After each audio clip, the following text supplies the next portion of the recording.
people. Good morning. Good morning. Good morning. Good morning, lovely people. Good morning. And how are you? Saying lovely. Welcome, Putsi. We heard that you were experiencing some slight challenges, right? No. My name is Kidiboni Masuku. I work for National Youth Development Agency.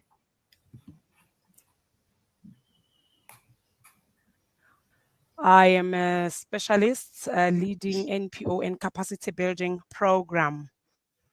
So it's a beautiful weather outside. Gauteng is lit. So I hope South Africa is ready for this discussion. So this morning, I've got my panelists that will be engaging, debating, sharing information for this webinar. Today's topic, we are going to be talking how do we improve skills and education for persons with disabilities. And I hope my panelists, you are ready for this. And you are ready to give us your insights, where the government is doing good, where we also think maybe the government still needs, to improve a little bit.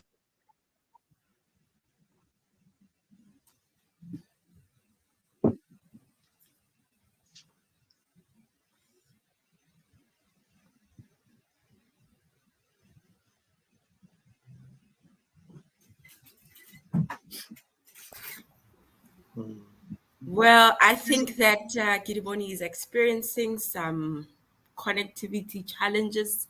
And as we all know that we are living in an era where we are working in hybrid format, and these conversations are taking place, online, and as these things happen, it's expected that people will connect on and off. My name is Nontikelelo Makaula from the National Youth Development Agency as well. So I think it's in order for me to come in and co-facilitate where necessary, as Gidiboni is experiencing challenges.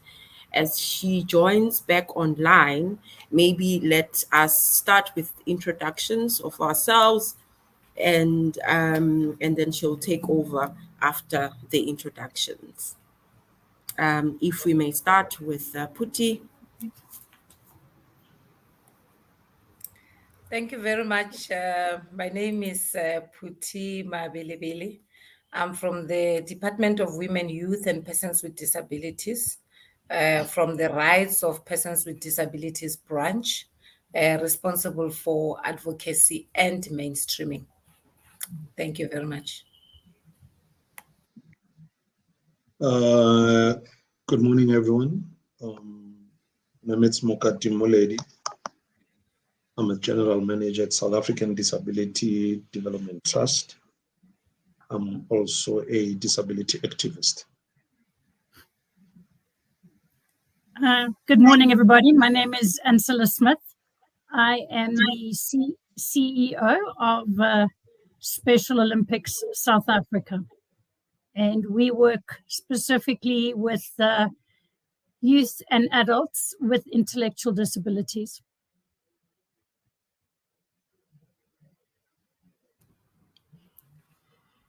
Good morning, everyone. My name is Francis Mjengo. I'm from NYDA as well. I'm a research officer. Thank you so much. Just to briefly introduce myself before I hand over back to Ms. Masuku, my name is Nontikelelo Makaula, and I'm responsible for National Youth Services in the National Youth Development Agency. Back to you, Kidiboni.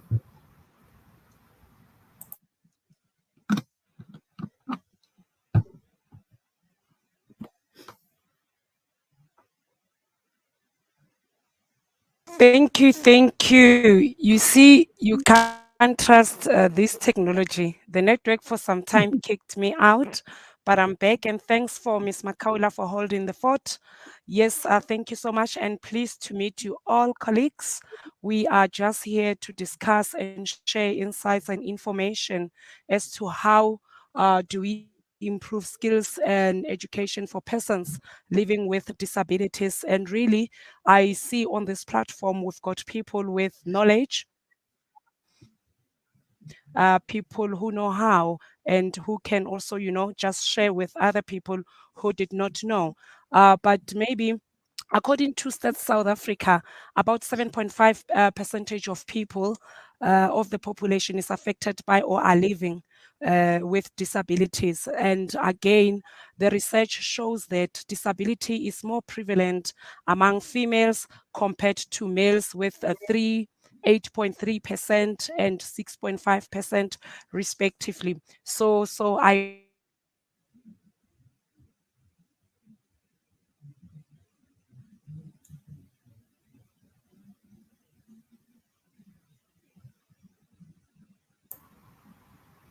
So another connectivity glitch right there. I think she was just reflecting on, the stats in terms of, how many young people or people with disabilities are there in the country in terms of when we look at, the as per the reports in terms of stats essay. And it is important to reflect on this statistics. And as she has correctly put it, that the survey data shows that the disability prevalence in South Africa has increased slightly from 7.5% to 7.7% from 2011 to 2016. This then means that, I mean, with that slight increase, we have to be deliberate as a country in how we respond to the needs, and also be accommodative in our strategies when dealing with people with disabilities. I see she is back on the platform. I'll hand over back to her.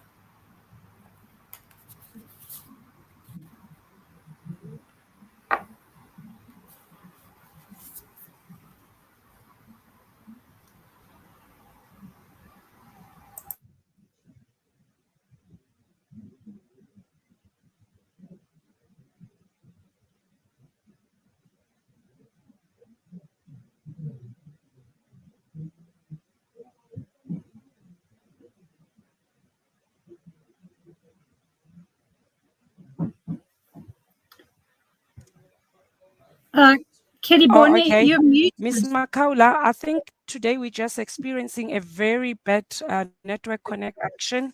I'm not sure whether it's the office. I also see Puti coming in, going off, coming in, going off.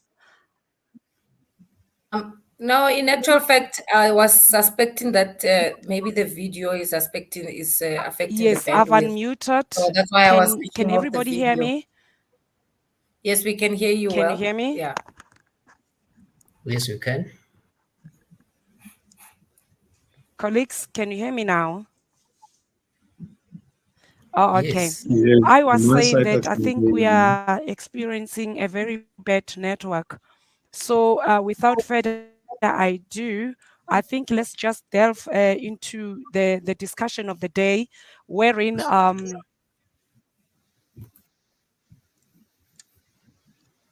yes, yes, wherein I would like to engage Team Abelebele to say what is the purpose of the national priority 3, education, skills and health, when it comes to persons with disability. And also I will engage Mr. Mjengu.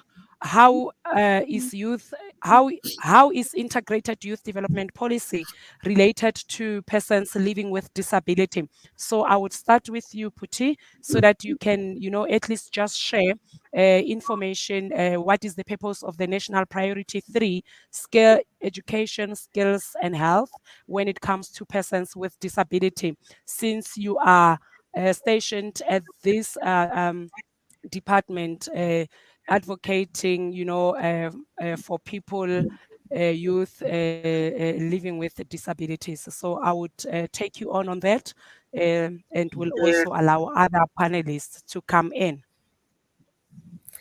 Thank you very much, Kidiboni. Thank you, NYDA Nontsikelelo, for also hosting us today on this important subject.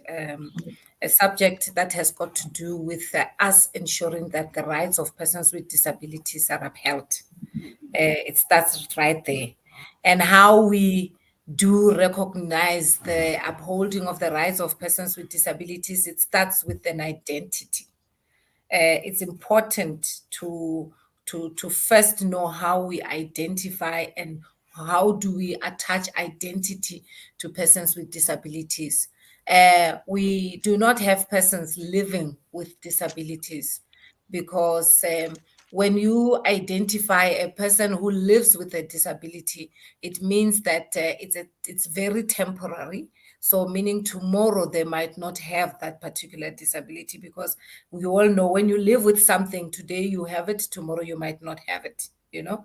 So, but then the acceptable terminology when we identify persons with disabilities is the one of persons with disabilities, because they are persons with disabilities are first persons and then they become persons with disabilities.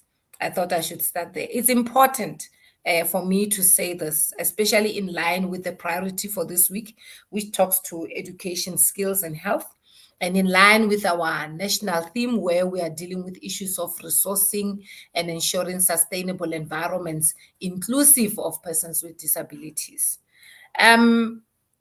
It's important because once you how you identify a person determines how you're going to respond in terms of, if you're a duty bearer, service delivery towards that particular person. So if you know that a disability is a disability and it's permanent and is there, then you'll be able to respond with programs and plans and all systems that you put in place that will talk directly to what is at hand. Now, this week's priority around education, skills, and health, we put it together like that because it's also in line with the medium-term strategic framework priority of government, which talks to all the duty bearers that are there in the spaces of education, of skills development, and health. But of utmost importance is to notice that we can't separate them when we talk about upholding the rights of persons with disabilities. A healthy person with a disability would be independent enough and resourceful and be able and have the ability to engage and participate in your mainstream economy. And they will be able to participate in the skills development programs that are there. They'll be able to participate also in your educational programs. Once you have a healthy person, when you have addressed all the health matters regarding persons with disabilities, then they are able to participate in all the other value chain and mainstream sector programs that are there. What am I saying? For many years, children with disabilities have been kept away from schools because they've been misdiagnosed. They've been perceived not to be able to be accommodated in particular schools due to the fact that their disability was looked at from a health point of view. And health on the basis of a perception, health on the basis of someone concluding on their behalf without even identifying the type of a disability, the opportunities that are available for that particular child with that particular type of a disability, and where can they be accommodated and ensure that they also participate in the educational system and also in skills development programs. A lot of the times, persons with intellectual disabilities are left out of the mainstream economy because of the perception that they're not able. and they're not, and they cannot do and participate in particular activities on the basis of nothing. There's a zero basis that most of duty bearers come from. So what we are saying is that it's important for us to focus on programs that are meant to ensure that our persons with disabilities are fully enabled to be able to access and participate in the opportunities, be them in education, be them in skills development, because all of those are part of the value chain towards them participating as individuals in the economy, whether as employees or as entrepreneurs, as we'd want them to be. So that's the basis of that. But I want to also emphasize that the Disability Rights Awareness Month, it's a month during which we are actually showcasing and looking at gaps. We are showcasing achievements of how far we have gone as duty bearers, be it government or private sector, in terms of how far we have gone in ensuring that there's accessibility and all of that. But also, we are also taking stock of the gaps and also identifying the interventions that we can come up with, so that we're able to take the transformation agenda forward for upholding the rights of persons with disabilities. But also, it's sort of a stock taking and an audit of how far we have gone and how far should we be going. What is the desired rate in terms of implementation for persons and with persons with disabilities? Let me pause there. Wow, thank you so much. Thanks, Puti, for that correction as well. I hope all South Africans, you can hear that it's not people living with disabilities, but it's persons with disabilities. So we're here to learn and we become empowered. So we hear that also government programs are aligned to make sure that they integrate and they include persons with disabilities. So I also hear that the problem here was the misdiagnosis of people or children even when they needed to enter schooling. That's where now the problem is. You find that our children cannot go through schooling because they are not properly diagnosed. So this is a very beautiful initiative and programs of government that we are doing, and will ensure that everyone is included in all programs and agendas of government. So thank you so much for that. As I've indicated, that I'll be also hearing what you have to say, Mr. Mjengu, with regards to how is integrated youth development policy related to persons with disabilities. So if you could just also share the insights, what does the policy say? And let's inform the South African who are today watching us on this platform. I'll pause here. Thank you, Mr. Mjengu. Thank you very much, Ms. Masuku, for this opportunity given to us, to provide our insight on the question of IYDS. Perhaps maybe I need to to elaborate or start from the beginning, or to give a background on the question of IYDS strategy.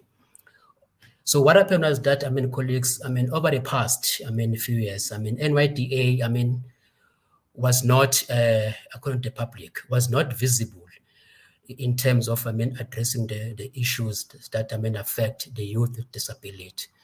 But then since 2021, after the appointment of the new board, it was clear that because it was not visible, therefore it was told that it needs to focus also to the question of youth living with disability. So it is then that the issue of ensuring that we go all out in a country for consultation, so that we are able to find the views and the insight from different youth stakeholders, how to address the question of young people and also with youth with disability. So upon that consultation approaches, of course the IYDS was then crafted and adopted and then signed off by the parliament Since, this year, I think in June, it was adopted by Parliament, meaning that, okay, now we need to start implementing what is, contained in the document. So IYDS, is nothing but, what is captured, in the National Youth Policy 2020-2030, which speaks on only, 5, pillars that addresses the issues of youth.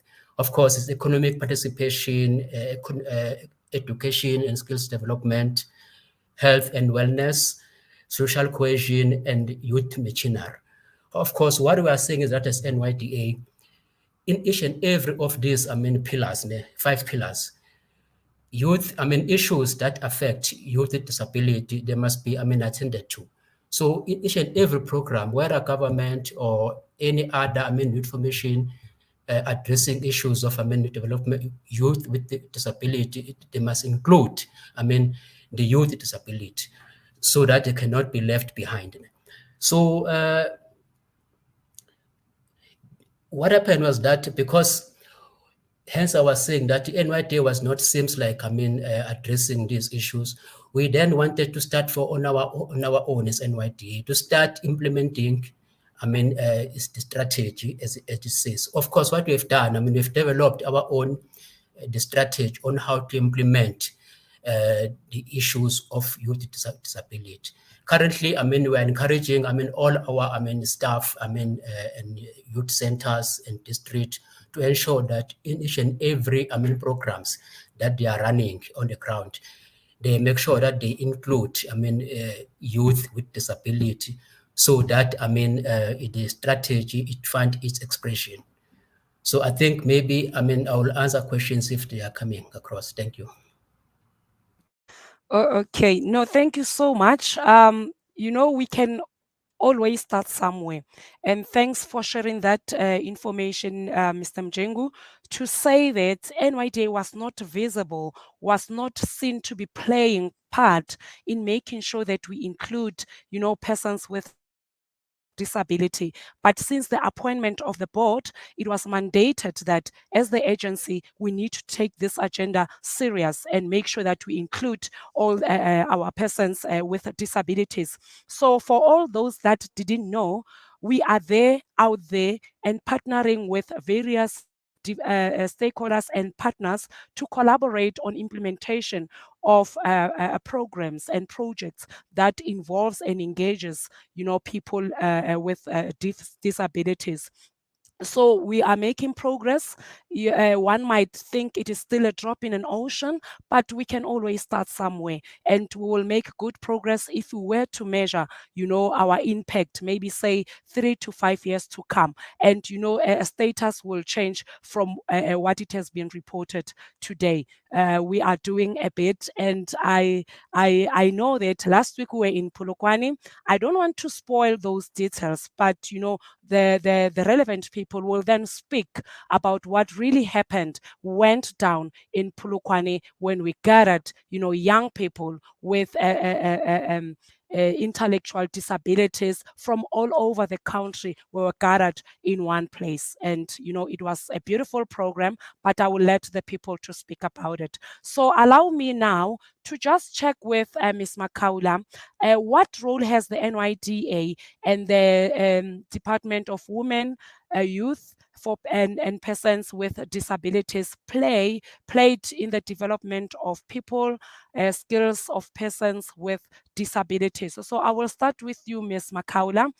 Just take us through what role is the NYDA playing in the whole space? And I will also come to you, Puti, and will also come to you, Mjengu, for the same questions, to just check what role are we playing as different departments or institutions of government mandated to make sure that we integrate all these programs to include for persons living with disabilities. So Mokati, we'll come to you in a short while. It's not like we don't want to engage you, but we'll come to you, and you, Ansila. So, but I just want to ask Nsiki, Puti, and Mr. Mjengu in that order. Thank you. No, I'm comfortable with that. Thank you very much. Thank you very much. I think Mr. Mjengu spoke about, the strategy that, the board has been embarking on over the past few months since they took office. And I think this is aligned with the government strategy in terms of responding to persons with disabilities. And that by 2030 at least we should have addressed or reached just about 7% of in terms of the target, being deliberate in terms of addressing needs of people with disabilities, persons with disabilities. I will remember to, use the correct, phrasing as per, Puti's, presentation. I think we need to get used to being using the correct terminology. So the IYDS, or rather the Integrated Youth Development Strategy of the NYDA, has, in all the pillars that we have with the strategy that we've developed, we said it cannot be a situation where we have a separate strategy that just speaks to one leg of what persons with disability needs to be assisted with. We need to ensure that in all the pillars, be it economic participation, when we speak of young people that are receiving grants from the NYDA, we need to account for a certain percentage of young people that are assisted through our programs. When we speak of skills development, young people that come in and want to volunteer in communities, we become inclusive. So people might say 2%, that's a percentage that we've allocated as the NYDA for this particular year, financial year 2022-2023, is small. But if you look at 2%, with the number of young people that we are supposed to reach as an institution, it's a lot. And through that, we have then partnered deliberately with institutions that do the work on a day-to-day basis. There is this statement that says nothing without us, can be done. And we are being deliberate in terms of ensuring that we partner with organizations such as Blind SA. We're doing beautiful work with Sports for Social Change, and through that partnership, we've then recently, been introduced, to Olympics SA, and we continue to do a lot of good work, and we learn, through all this work that we're doing. So it's very important that our strategy is aligned to government policies, is responsive to the needs on the ground. And what is also very important is how these young people, when they come into our program, transition to meaningful opportunities. We've seen that most of the young people that have participated, for example, in the National Youth Service Program, they become excited. It has been reported that before in their family settings, when they come from, they would not have been taken seriously. But now that they become part of these programs, they are seen as people who have can contribute meaningfully in the community first, in their families, and that also builds some sort of self-confidence. It boosts in terms of and educates the communities in terms of them being aware of the fact that actually it's just persons with disabilities. It's not people that cannot do anything. They are capable of doing everything that you and I in this room, can do. So I think with our annual performance plan, we are being deliberate in terms of allocating to each and every targets that we have, young people with or persons with disabilities.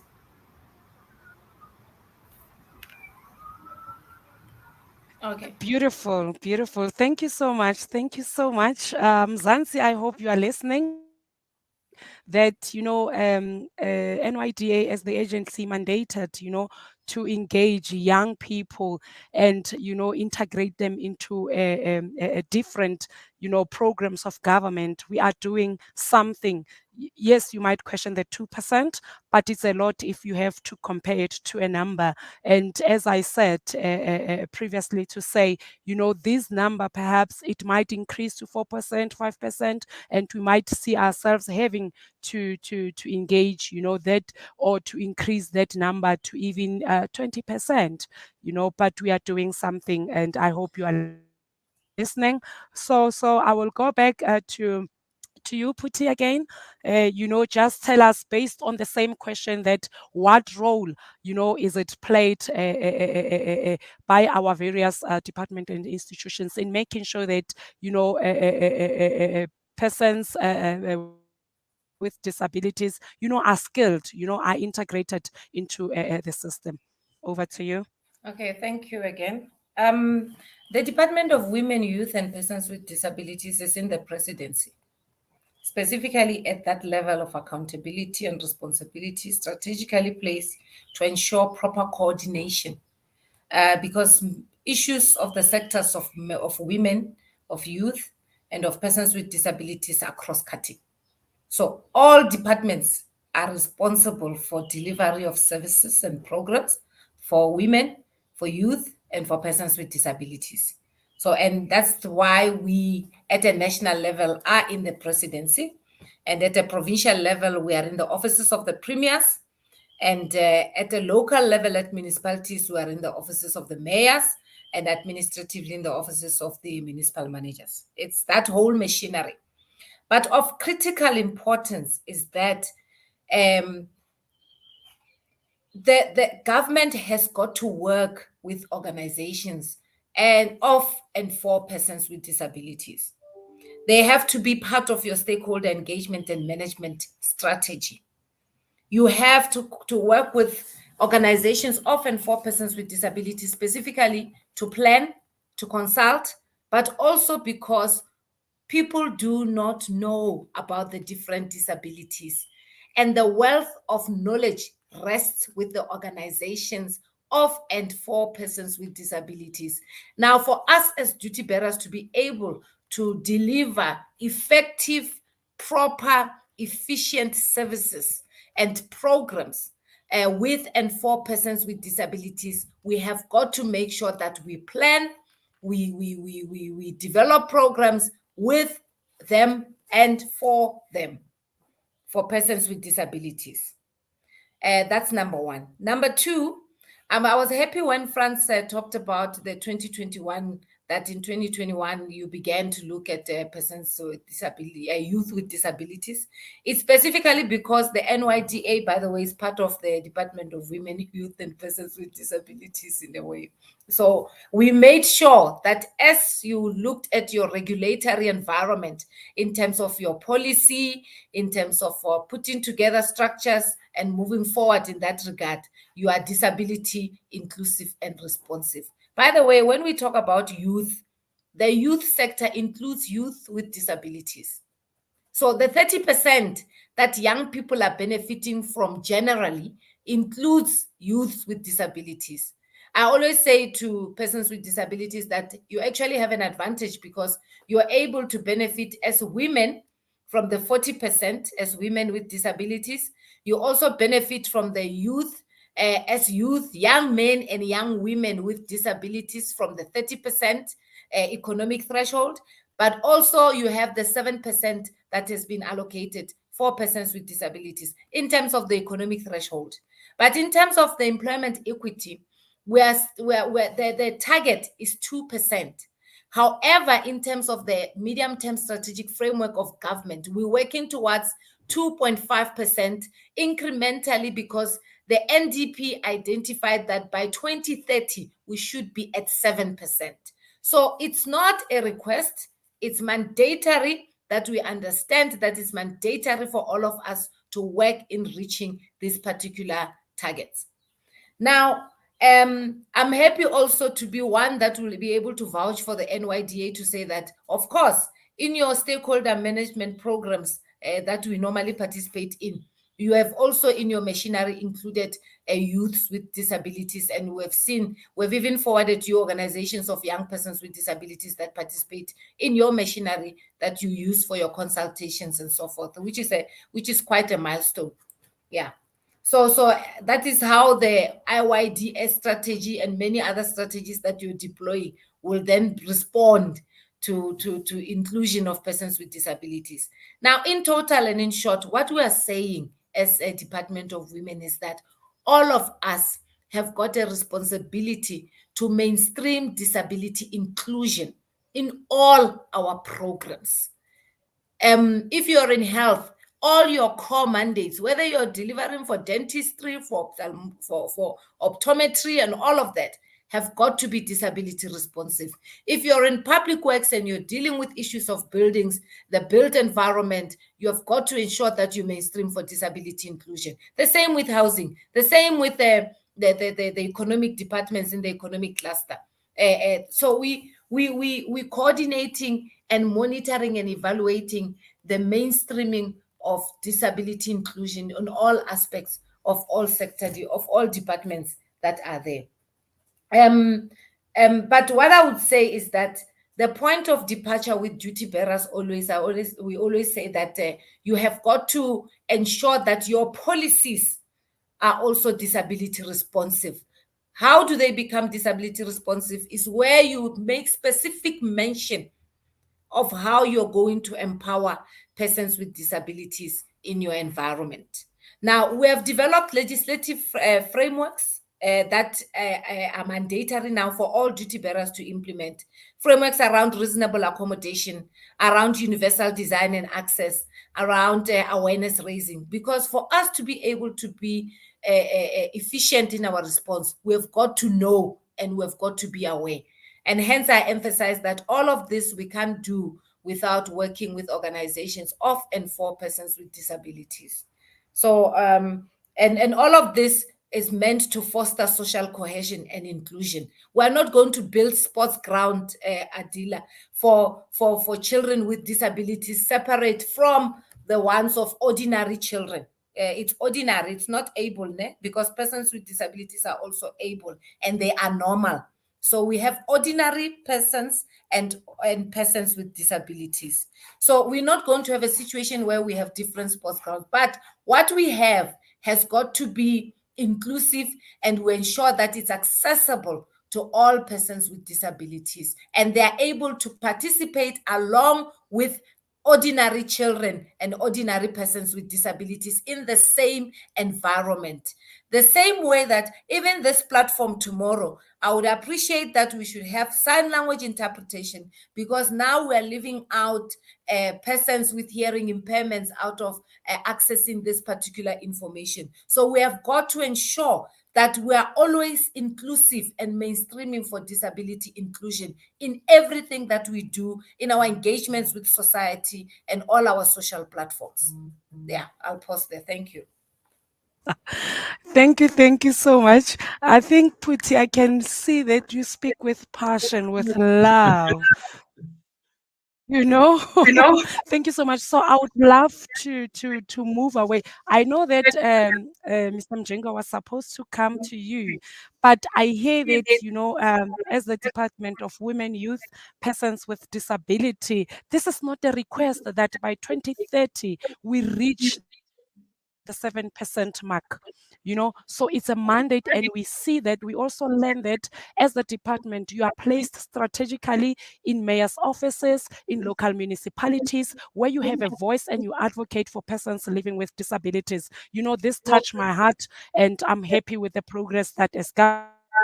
we are making this far. Now allow me now to check with Mokati and also, you know, Ansila, to say, how can government fast track economic empowerment of people with disabilities in the new norm?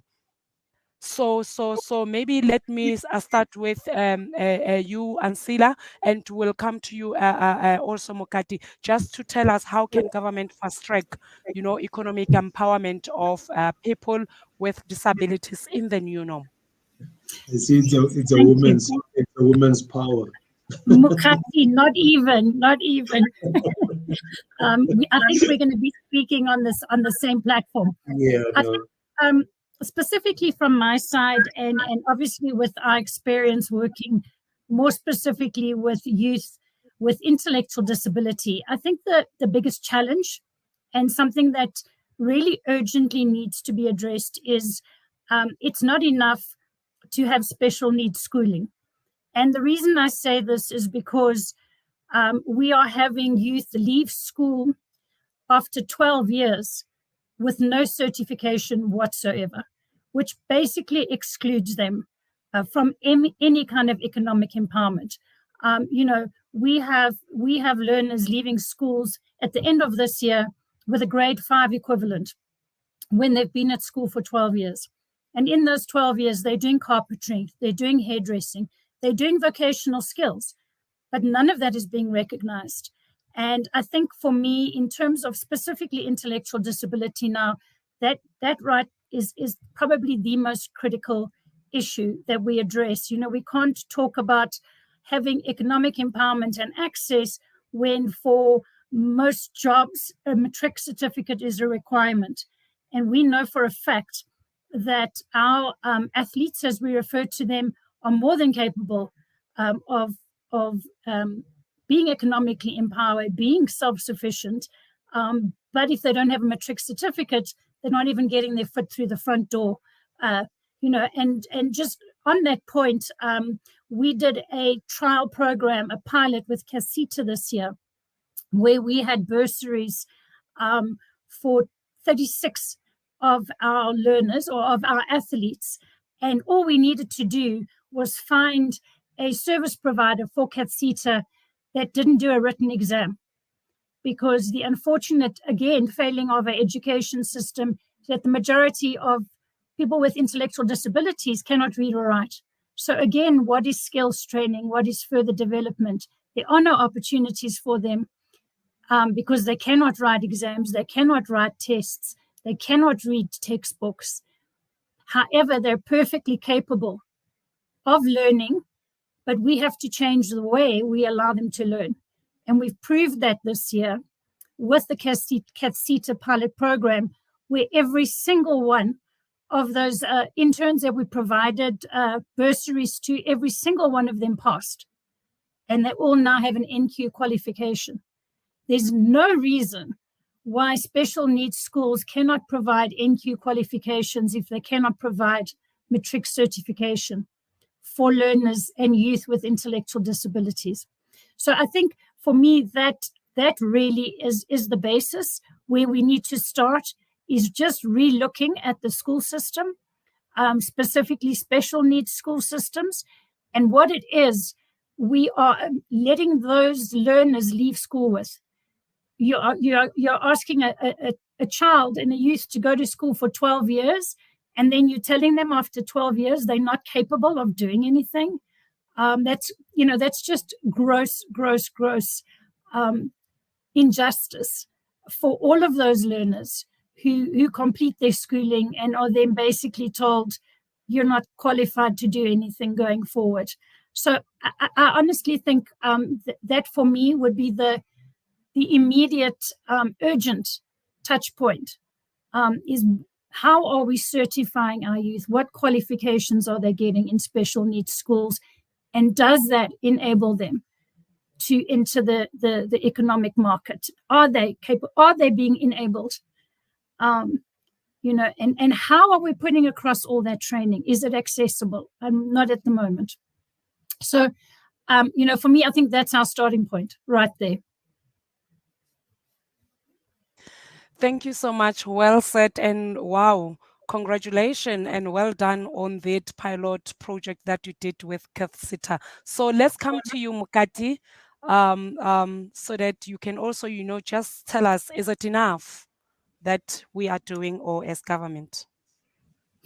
Well, I think we need to be very honest, make it Bonnie, that as much as we would want government to do more, at least there's some movement in terms of taking disabled people into the programs of government, which I'm quite happy about that because I've experienced some, and I must say I've been one of the people where I've been advocating for other programs to be inclusive in terms when it comes to people with disabilities. And now, when it comes to how do we make sure, or how do we foster economic empowerment of persons with disabilities, we look at policies that our government has developed, our society has developed. We look at policies at like BEE, triple BEE, which is very silent on disability, but very loud on women and youth, but it's very silent on persons with disabilities. Ansila had just spoken about the young people with intellectual disabilities who just finished their education. What are we saying about them? What are we mainstreaming them into economic empowerment? We look at policies like preferential procurement policy, which is not effectively implemented in all spheres of government, whether it's national, whether it's provincial, even local government. Even local government, it's even worse. We look at entities of government, CIFA for argument's sake. We look at CEDA. Those institutions are there to implement numbers, that we have reached 30% or 30 disabled people in 1 year or in one financial year, which is not enough for me as a person, that we have reached numbers. In terms of reaching those numbers, how many disabled persons or young persons have access to that funding? How many persons with disabilities have access to activities that those institutions are there to offer? And we look at the role of departments. We have 18 departments of government, and then I don't think there's one department that has reached 2% for that matter.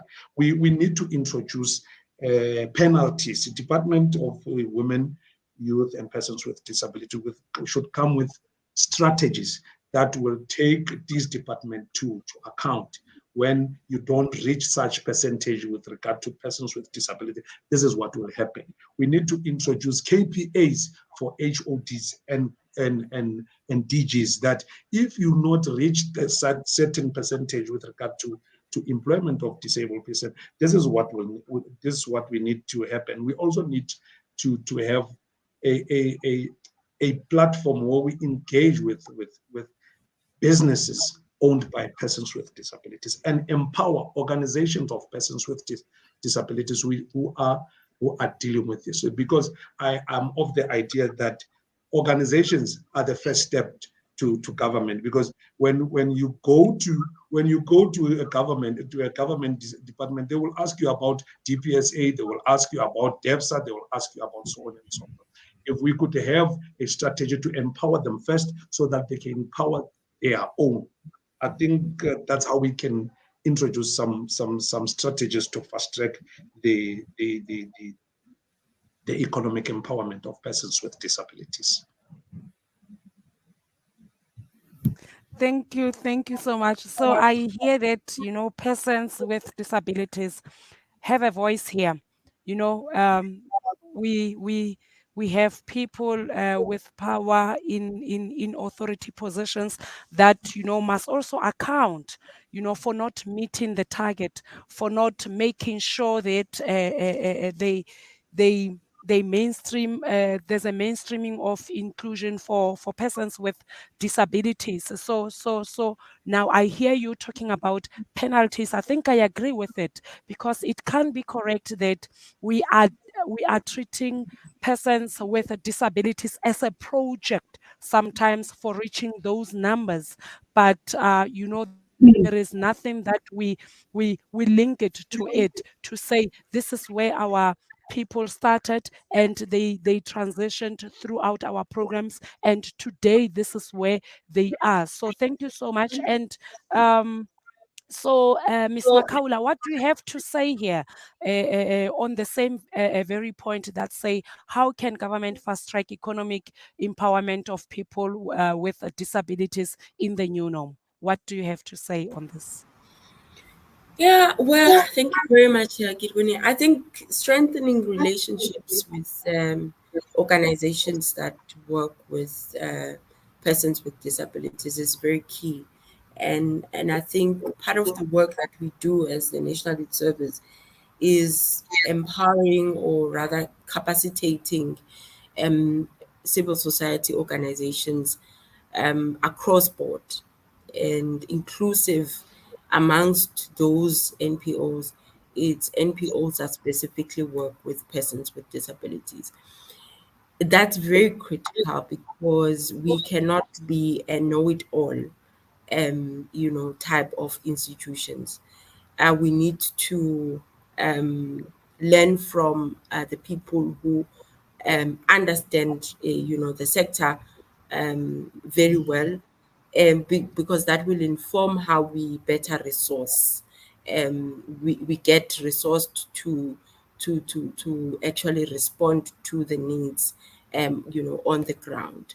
Ancilla spoke about how a young person would get into a basic education, setting, transition to higher education. There becomes barriers there. When we design programs as government, we need to design them in such a way that, accreditation or qualifications, we become open in how we structure, how people in general, get their qualifications. And this is not only just for persons with disabilities. So we need to ensure that we firstly bring on board those organizations and we capacitate them to be at a level where they can be able to operate seamlessly like all these other big organizations that we work with. So I think capacity building sessions, um, in partnership with your social development, a lot of work needs to happen there, in ensuring that they become compliant, they run, the organization seamlessly. And these organizations, I'm talking about NPOs that are on the ground, those that are that are not known, that are community based, because there is impact there. There is a lot of value there, in the work that they do. So let's strengthen partnerships, and as government, and do a lot of more work with local, civil society organizations. Thank you so much. Indeed, there is value in the work of civil society organizations, because really they are rooted in the deep rural areas, in the outskirts, in the outlying communities where many of these other government departments can reach, can go, but they are there to, to implement these programs, and, engage specifically targeting persons with disabilities. So we are very happy there. And I also see a note by Puti saying that there is a economic summit that is coming, and she will be glad to share those details with us so that we can also, go sit, engage, and benefit from such forums, because that's where now most of information is being shared, most of data, most of updates that are being shared, and they will be engaging with uh, specialists and people with people that are working for various departments and are engaged in policy making. So really, thank you for sharing that information, and thank you so much. So now, I'm not sure, Mr. Mjengu, if you also want to take a bite to say how can government fast track economic empowerment of people with disabilities in the new norm? Thank you very much, Ms. Masogo. But there's just one thing that I want to caution regarding, dealing with issues of youth with disability. Most often than not, I have realized that what makes this program seen as a failure is because of the concerns of the institution. For instance, government itself. They always focus on a limited budget. So for me, that is a problem, because if they don't always raise questions about limited budget, I do not think that we'll have challenges to implement such programs. So it means that maybe the department of women, youth, and persons with disability probably maybe must assist us in terms of ensuring that they enforce that the departments, all departments, they must refrain from this notion of focusing on budget, but at the same time, they will want to, to implement, those programs because they just want to meet the target without any impact. Because of the reason that they just want to meet the target, but without any impact is a problem. So, in a nutshell, the issue of budget must be looked at, so that when we start implementing, people must not complain that no, but then there's no budget for that.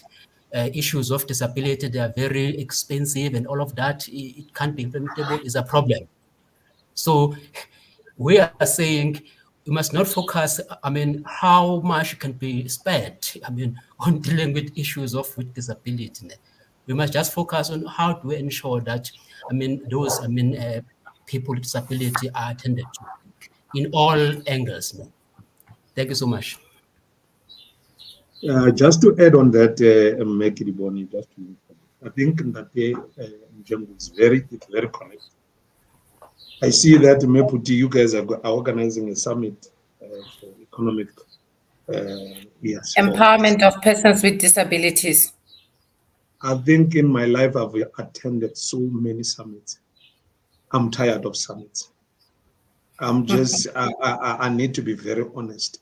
I've attended so many summits with nothing that you can come home with. We just go there to eat. We just go there to get packages. And then there's nothing that is happening. Recently, I've just been to a summit, EPWP summit. Nothing is happening. Nothing is happening. Those, I think that vis-a-vis what in that danger we saying, we need to force these departments in terms of improving the involvement of persons with disabilities in economic development based on their resolution which were taken in those summits. What have they done? Because it's summit after summit, summit after summit. Department of Education will come with their summit. Social Development will come with their summit. Department of what will come with their summit. What is the exit strategy after that? What is this exit strategy? There's nothing. We just went there. We took we spent monies. We claimed from our organizations and everything, but nothing is happening. We go into another summit again. We go sit there and talk and talk and talk and go home. Nothing is happening. So if we could just have a strategy that will hold these departments in terms of the resolutions which were taken from those summits. What have they implemented? How can we work together in terms of implementing those resolutions? It doesn't go down well with me that I go to summit. I don't just take my big head and go to a summit and sit there and listen and then go home. After that, there's nothing that is happening. So we should limit the way we spend money to summits, but rather budget for resources to capacitate businesses of persons with disabilities, capacitate NGOs which deals with economic empowerment of disabled people, not summits. I'm totally against summits. Thank you very much. Can I come in? Am I allowed to come in? Yeah, just a Sure. minute, Yes, just please, so you may that come in. yeah, I think it's important. I hear where Mugati is coming from with regard to summits and resolutions. I indicated earlier on that in order to strengthen the legislative environment, we developed frameworks, and I emphasized the mandatory part of the implementation of those frameworks. Our frameworks are not talking to resolutions, because resolutions are left to duty bearers to decide exactly what you're talking about, to decide whether, when, how they're going to implement. We're talking implementation plans that are linked to government programs and that are inclusive. The issue of the budgets and costs that Jengu spoke about, it's a truth and it's a myth. And I'm not going to go nursing the situation, because we know, and you are very right. There's been excuses which were made by duty bearers that no, we're not employing persons with disabilities because it's expensive, they need assistive devices, they need assistance, and so forth. We have conducted a cost of disability research. Cabinet has just approved the second phase of a cost of disability research, specifically so that we come to duty bearers with facts. And our frameworks are saying you are not going to give us an excuse of a budget, because when you budget, you must budget with the understanding that in your employ, you are going to employ persons with disabilities. So as you budget for tools of trade for your employees, so you must be aware that you are going to appoint employees with disabilities. Not you might, you are going to employ them, and you are going to resource them so that they are able to effectively work as employees. The same way with the summit we are having. And I would encourage Mokati, I really need you to be in that summit. It's a different summit, because we are talking implementation. The reason we are convening this summit is specifically because in response to the 7% announcement by the president to empower persons with disabilities, the 40% and the 30% for youth and women respectively, we discovered that departments developed opportunities, came up with incentives, came up with funding mechanisms. But unfortunately, as I'm sitting here today, there's a very, very low, if next to nothing, uptake of those opportunities. Persons with disabilities, and we are saying that there is an issue that we need to attend to and resolve why there is such a low uptake. If it's a question of skills, let's then come up with implementation plans in terms of how we skill persons with disabilities. If it's a question of accessibility of information, let's deal with how best to ensure that persons with disabilities access the information. Your tender documents, where do tenders get advertised? In newspapers. How many persons with disabilities will access those? Those are the issues that we are going into this summit about. For instance, the very funding opportunities that have been announced and that departments have put there for persons with disabilities to explore as startups for their businesses and so forth. Are our organizations of persons with disabilities equipped to run the business side of the organization? So those are all the issues that we are going into this summit to discuss, and how best to actually maximize the participation of persons with disabilities in the mainstream economy, equally as entrepreneurs. So those are the issues we're going into the summit about. I hope that puts you at ease, so that you're able to participate. I want to see you there. You have made strong points, and I want those strong points in that summit. Well, definitely come. Thank you. Thank you. Thank you very much.